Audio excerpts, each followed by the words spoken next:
제 친구가 야, 나는 학생 때는 공부 잘하는 친구들이 부럽더라. 목회 나와서는 참 목회 잘하고 성공한 친구가 많이 부러웠고, 지금은 자식이 잘 된 친구가 부러워.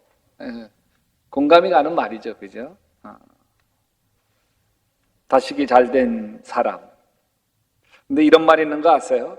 자식 참 잘 되면 국가의 자식이 되고, 그 다음으로 잘 키우면 장모의 아들이 되고, 적당히 키워야 내 자식 된다. 왜 그런 줄 아세요? 만약 이 집에 하수도가 막혔다고 해봐요. 유럽가 있는 아들 부를 수 없잖아요. 뭐 1년에 한 번, 두 번 볼까 말까 하는 아들이 내 아들이라 하기도 참 어려워요. 평생 한두 번 볼 수도 보기도 힘들고, 핸드폰 화상 통신해서야 겨우 만날 수 있는 손자들이 참 내 손자라고 이야기하기도 어렵잖아요. 그래서 저는 자식 잘 되는 거 좋긴 하지만 별로 부럽지는 않아요. 가장 부러운 게 있어요. 뭐가 부럽냐면 자식과 친구처럼 지내는 사람이 부러워요. 오늘 말씀은 잠언이에요. 우리 매일 성경 큐티에 따라서 2달 동안은 잠언 말씀으로 매일 큐티도 하고 새벽 예배도 하고, 그리고 잠언 말씀으로 우리가 주일날도 2달 동안은 나누게 될 거예요. 잠언 무슨 뜻이죠? 잠언. 그건 지혜와 훈계가 되는 말, 이게 잠언이에요. 잠언 1장 2절에서 이렇게 이야기해요. 이 잠언은 지혜와 훈계를 알게 하며 명철의 말씀을 깨닫게 하며 어리숙한 사람을 슬기롭게 해주며 젊은이들에게 지식과 분별력을 갖게 해주는 것이니, 지혜 있는 사람은 이 가르침을 듣고 학식을 더할 것이요 명철한 사람은 지혜를 더 얻게 될 것이다. 여러분, 잠언과 연결해서 자녀를 잘 키우기 위해서는 유태인의 교육법을 살펴볼 필요가 있어요. 유태인들 대단하죠. 시련과 역경이 얼마나 큰지. 거의 2000년 동안 나라 없이 떠돌아다녀야만 했어요. 그러다가 막 히틀러라고 하는 독재자를 만나가지고 유태인이라고 하는 것 때문에 600만 명이 학살을 당했어요. 그런데도 살아남아요. 2000년 만에 이스라엘 나라를 다시 세웁니다. 살아남아도 근근히 살아남는 게 아니에요. 탁월하게 살아남아요.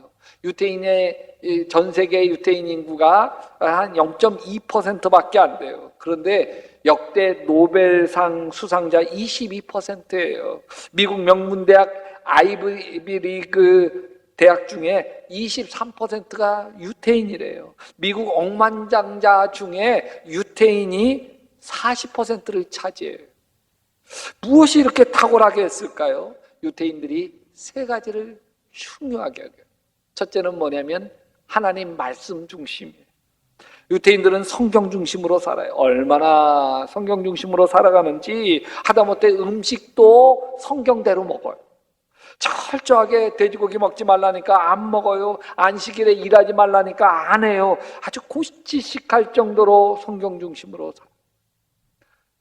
우리 교회에서 매일 성경 큐티를 합니다. 유치부 아이로부터 중고등부, 청년부, 장년부에 이르기까지 모두 말씀 큐티를 합니다. 어릴 때부터 말씀 중심으로 살게 하려는 거예요. 어릴 때부터 매일 성경 큐티하는 우리 아이들이 말씀 중심으로 살아서 유태인처럼 탁월해질 겁니다. 두고 보세요. 아멘 안 해도 좋아요.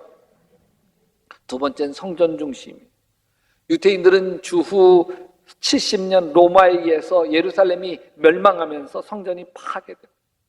유태인들이 막 성전 중심으로 뭉치니까 로마가 유태인들을 다 이스라엘에서 추방해버려요.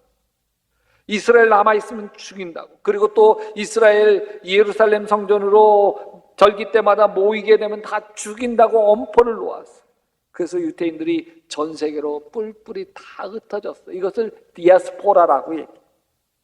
근데 디아스포라 흩어진 유대인들은요, 유태인 남자 10명만 모여 있으면 반드시 세우는 게 있어요.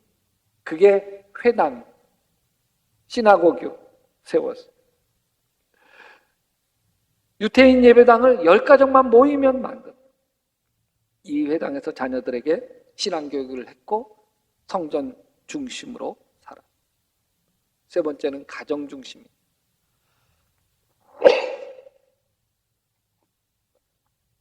유대인들은 가정을 얼마나 소중하게 생각하는지 몰라요. 유대인 안식일이 토요일인데 토요일만 되면 온 가족이 다 모여서 식사를 하면서 축복을 해요. 지금 코로나 시대 때 하나님은 우리를 가족 중심으로 몰고 가고 있는 게 느껴지지 않나요? 코로나는 아무리 친해도 악수하기도 힘들잖아요. 서로 만질 수도 없어. 함께 식사하는 것도 꺼려져. 마스크 벗기 힘들죠. 근데 가족은요, 마스크 벗고 마음껏 안아주고 함께 웃고 매일 같이 식사할 수 있잖아요. 가만히 보면 코로나 시대에 가족만이 해방구예요. 그래서 우리 교회에서는 전교인 가정에서 모이고 싶어지는 가족의 시간, 가족 예배를 드리도록 하고 있어요. 저는 유대인들이 잠언 말씀처럼 자녀들을 혼내고 야단치며 가르치는 줄 알았어요. 왜냐하면 잠언 말씀에서 뭐 자녀들 때리라 뭐라 이런 얘기 많이 있거든요. 근데 어떤 유대인이 이런 말을 해요. 자녀들 절대로 자녀하고 싸우거나 자녀에게 상처를 주지 마십시오. 그렇게 상처를 주면 아이가 성인이 된 후에 당신 품으로 돌아오지 않습니다. 함께 사는 내내 어떻게 하면 이 집을 떠날 수 있을까? 지금은 돈이 없으니까 할 수 없이 붙어 살지만 능력이 되면 이 집을 당장 떠날 거야 생각합니다. 혼낼 일이 있으면 학교 선생님에게 야단 맞게 해주세요. 학교 선생님에게 일러서 대신 혼내라고 하는 말이 아니에요. 그냥 고집대로 하다가는 결국 선생님에게 야단 맞게 되고 공부 안 하고 딴청만 하다가는 선생님에게 야단 맞게 되어 있잖아요. 이렇게 야단 맞았을 때 그때 이 엄마 아빠는 자녀와 관계를 돈독하게 하고만 있다가 아이들이 속상해서 울고 들어오면 다독거려주고 아이 그랬어? 아이 그 선생님 너무했다 그러면서 이 아이를 위로해주면 엄마 아빠는 아이에게 늘 위로하는 품이 됩니다. 근데 우리는 자식들을 키우다 보면 이럴 수도 저럴 수도 없는 곤란한 지경에 빠지게 돼요. 우리는 유태인처럼 자식을 탁월하게 잘 키우고 싶어요. 그래서 중요한 세 가지, 말씀 중심, 성전 중심, 그리고 가정 중심으로 키우고 싶어요. 근데 자식이 말을 들어먹어야지. 오늘 말씀에서 아이들아 아버지의 훈계를 잘 듣고 어머니의 가르침을 저버리지 말아라. 진정 이것은 머리에 쓸 아름다운 관이요 목에 걸 목걸이이다. 엄마 아빠가 다 자기 잘 되라고 하는 소리인데 찬소리예요. 머리에 쓸 아름다운 건 목에 걸 목걸이가 아니라 목을 매는 개 목줄쯤으로 알아요. 아무리 아이들에게 좋은 얘기를 해줘도요 컵방귀도 안 껴요. 나도 내 아버지에게는 아들이었고 내 어머니 앞에도 하나뿐인 귀여운 자식이었다. 아버지는 내게 이렇게 가르치셨다. 내 말을 내 마음에 간직하고 내 명령을 지켜라. 내가 잘 살 것이다. 근데 문제는 아이들이 고분고분하지라. 왜 자녀들은 부모님 이야기를 안 들으려고 할까요? 이건 자녀에게 이중성이 있기 때문에 그래요. 하나는 부모를 의지해요. 의존합니다. 근데 또 하나는 간섭받기 싫어해요. 이게 자녀들의 이중성이에요.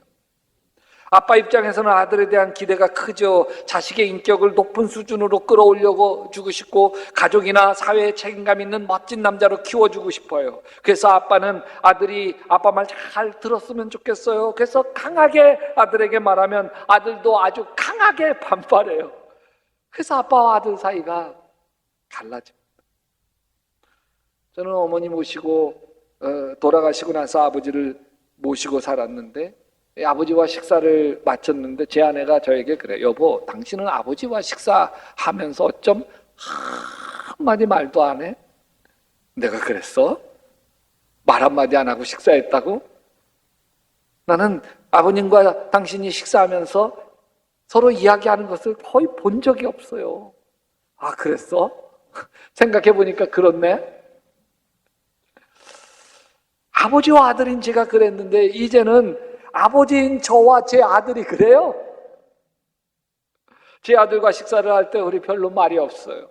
아들은 밥을 먹으면서도 핸드폰 들고 와서 식사를 합니다. 아빠랑 할 말이 없어. 어색하니까 핸드폰 보면서 밥을 먹는 거겠죠. 저는 아들과 친구처럼 지내고 싶어서 아들에게 궁금한 것도 많아서 물어요. 아들아, 회사 생활 좀 어때? 어려움 없어? 없어요.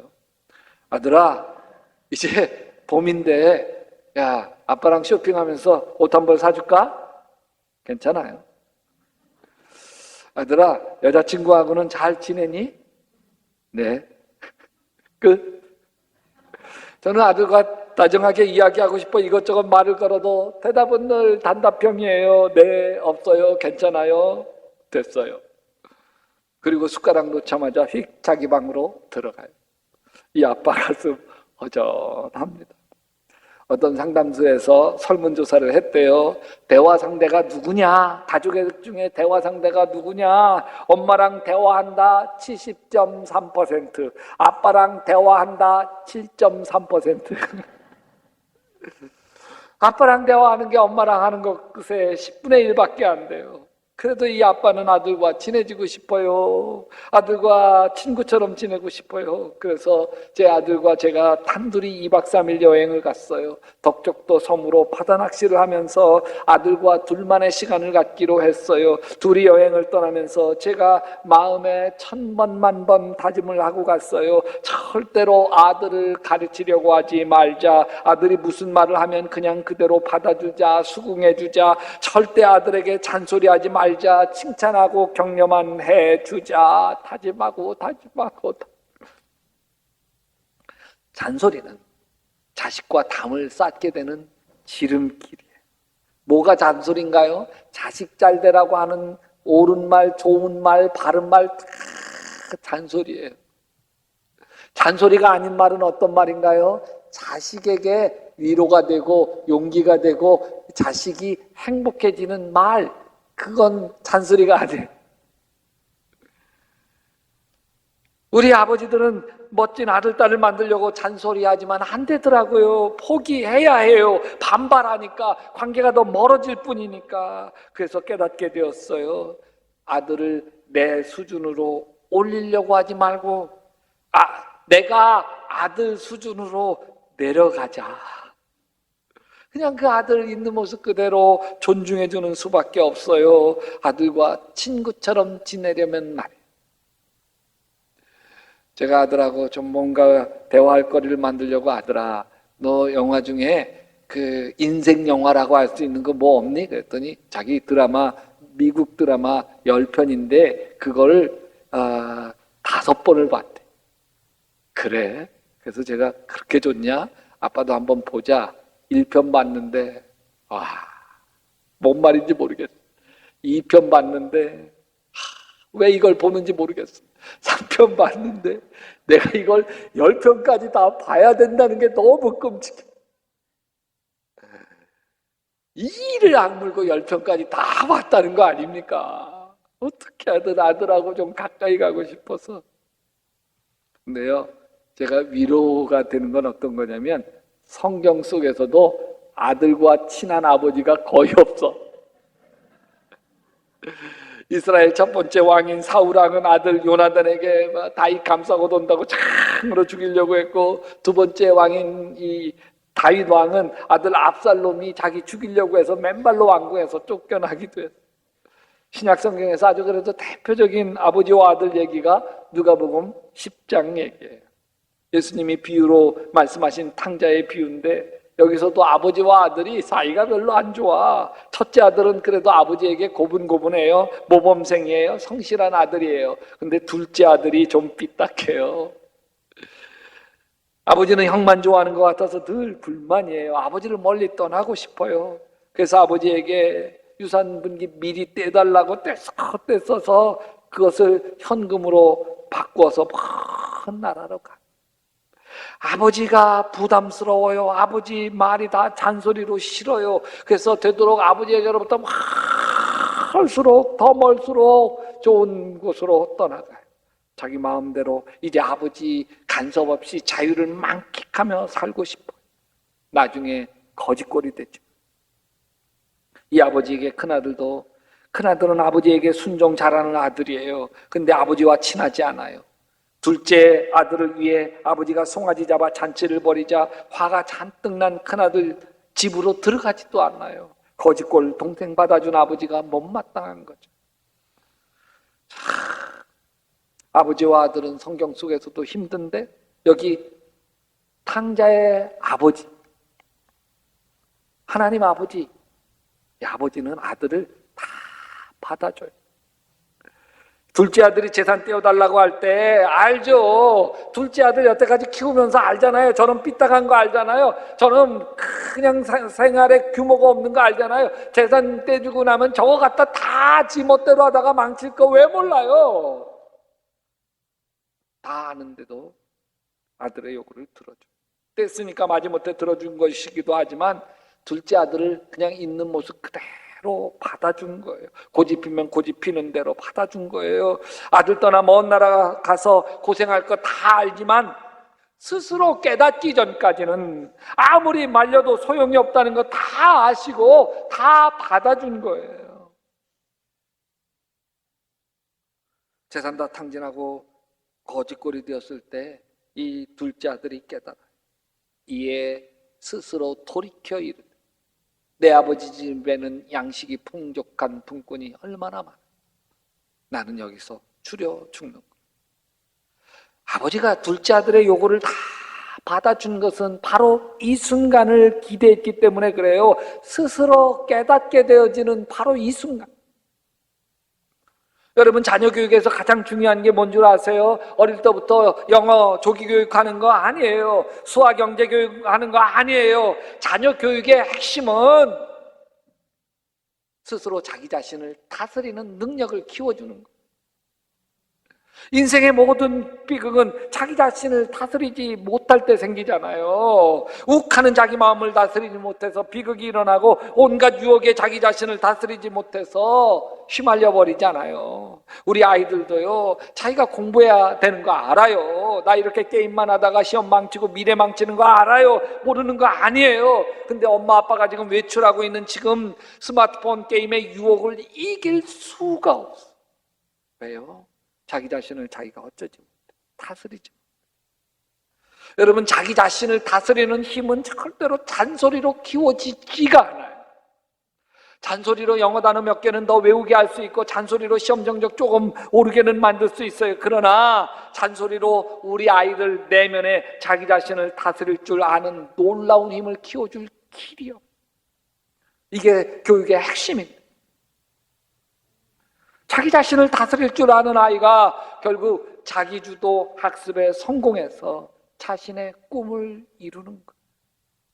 여러분 신앙교육이 참 소중한 것은 아이들에게 자기 자신을 다스리는 힘을 키워줘.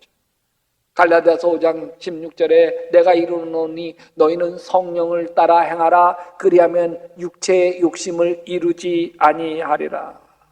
육체의 욕심이란 자기 멋대로 하고 싶은 마음, 자기 성질대로 하고 싶은, 그렇게 막 살고 싶은 충동이에요. 이 육체의 욕심을 십자가에 못 박게 만들고 성령이 나를 다스려서 그래서 하나님의 뜻대로 나를 다스리는 능력을 키워가는 거, 이게 신앙이에요. 여러분 자기 자신을 다스리는 힘을 키워주는 가장 효율적인 방법을 잠언에서 가르쳐주고 있어요. 도가니는 은을, 풀무로 금을, 칭찬으로 사람을 단련하느니라. 자기 자신을 다스릴 줄 아는 단단한 자, 마음의 근육을 만들어주는 건 칭찬이에요. 칭찬과 축복. 아빠들에게 아들 칭찬하라고 하면 한숨부터 나올 거예요.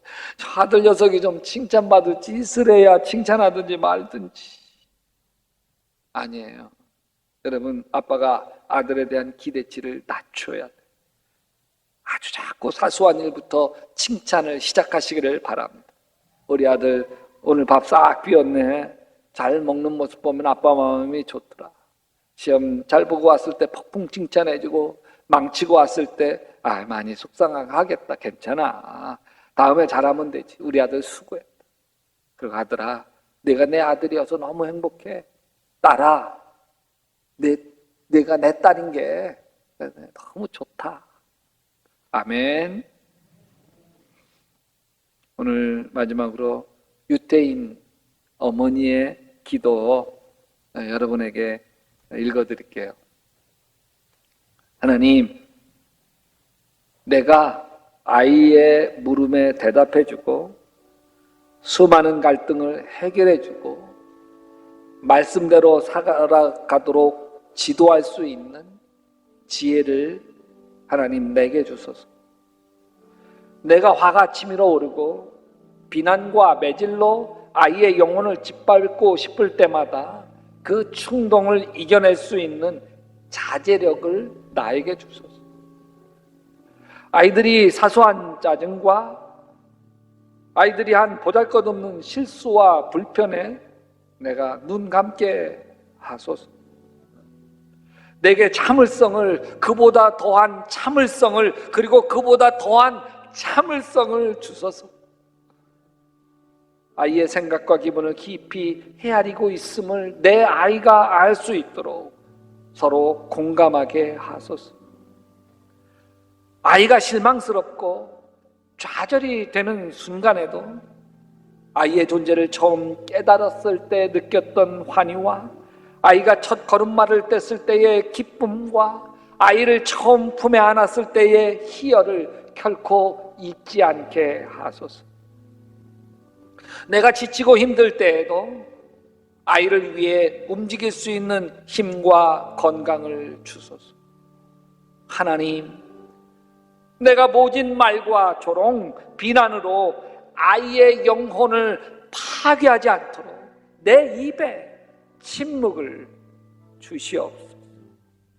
그리고 아이를 있는 모습 그대로 받아들이는 넓은 포용력을 나에게 주소서. 아이뿐만 아니라 시간과 이해와 표현을 필요로 하는 내 내면의 아이도 내가 사랑하게 해 주시옵소서.